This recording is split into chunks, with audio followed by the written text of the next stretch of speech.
Alright, get a loser, we're going healing. Maybe you're not actually a negative person, but you're just addicted to the chaos that feels familiar. Sometimes when we say that we don't actually want these things, like we don't want the chaos, we don't want to ruin a good thing going on, we unconsciously and unintentionally attract it into our lives because you attract what you are, not what you want. You're only attracting what your subconscious believes to be true. You may say that you want the healthy relationship, you want the stability, the inner peace, but sometimes when you get that, you start sabotaging it in one way or another. You may be staying in chaos unconsciously because peace feels unsafe. Somewhere along the line of you growing up, chaos became the comfort that your nervous system has adapted to. Sometimes drama became the normal. And because your nervous system has adapted to that environment, it expects that comfort equals danger and being in survival mode equals safety. Sometimes you actually don't want to be negative, but if you're the type of person that, for instance, grew up in chaos, then you will unconsciously attract that.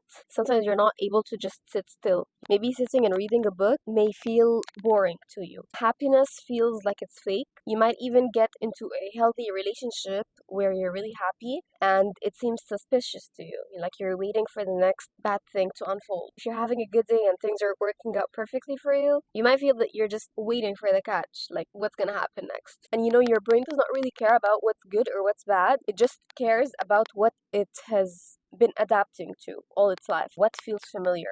So now it's your adult self unconsciously chooses because it's all it's ever known. And when life isn't like that, then you feel bored. Then you're sitting in discomfort and you don't really like that feeling of calm. You feel like something is wrong. So your nervous system actually recreates it. Sometimes you pick the toxic friends because the stable ones feel kind of off or like boring. Sometimes you unconsciously create messes in your life. For example, if it's at work, you unconsciously create missed deadlines or you wait until the last minute to do things. Or if it's in your personal life, like ghosting people, procrastinating, starting arguments for no reason. It's not because you actually want to be lazy and it's not because you actually want to be rude, but it's, again, all your nervous system has ever known. You unconsciously try to find something wrong in every situation so that your nervous system feels safe. Because, again, it's wired to scan for danger. It spot the danger before the good thing. And sometimes the saddest part of it all is that some people don't even realize that they're doing this. You may know something in your conscious mind to be so true. Instead, you attract the complete opposite because you attract from your subconscious mind, not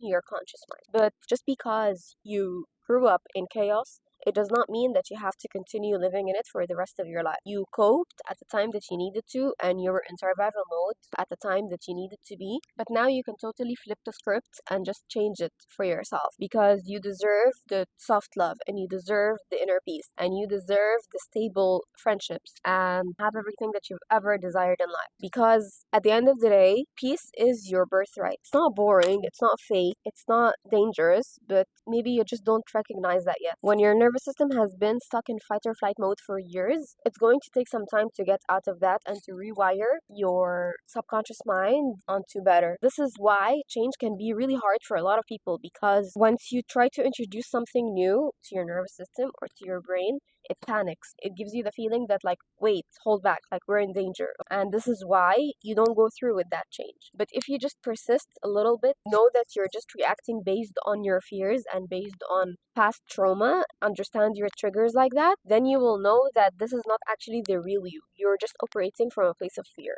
because your nervous system is wired for survival. So this is the mindset shift that you need on this. Start by noticing when you're actually creating that reaction, when you're creating chaos. Let's say, for example, you're thinking about a text that you're sending, or you're thinking about missing a deadline, or starting like an unnecessary fight. Think, am I really acting that way because I want to act that way, or am I just recreating a feeling that feels familiar to my nervous system? And then once you have like noticed your triggers and noticed your patterns, then start regulating your nervous system. Things that will make you feel in the present moment. Google some nervous system regulation techniques or even ask ChatGPT some grounding techniques, basically like yoga, spending time in nature, or breath work, or journaling, because in these small habits, you will bit by bit start to train or start to rewire your nervous system that this is safety and comfort does not equal danger. And start romanticizing, let's say, your boring parts of your day or like your calm parts of your day. Find peace and find happiness, find contentment in just sitting and doing nothing.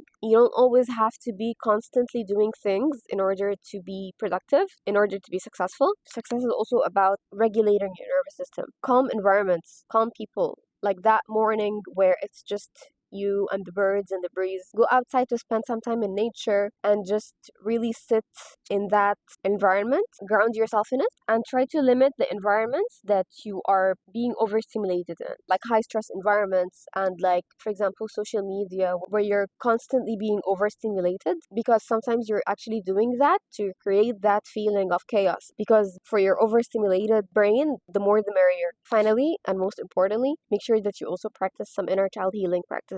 When your inner child feels that they are in danger, they will always just whisper to you on a day-to-day basis that you're not safe, you're in danger, you're not in control, you're lonely. But again, you can start rewriting that narrative for yourself and for your brain. Affirm to yourself that you're safe, affirm to yourself that you're in control, and you don't necessarily have to always be living life on the edge in order to feel that you're safe or like you're peaceful. You do deserve peace, okay? You don't have to fight for it and you don't have to work so hard for it. You can simply just allow yourself to feel it. Once you get it, make that your new familiar. Because, if you're constantly in environments or constantly around people that feed off of this negativity, then you're going to think that this is the normal, but you can always choose to be different and you can always choose to be, the peaceful one. And once you are that, then you will start attracting the people that are like you. Just make that your new familiar, basically.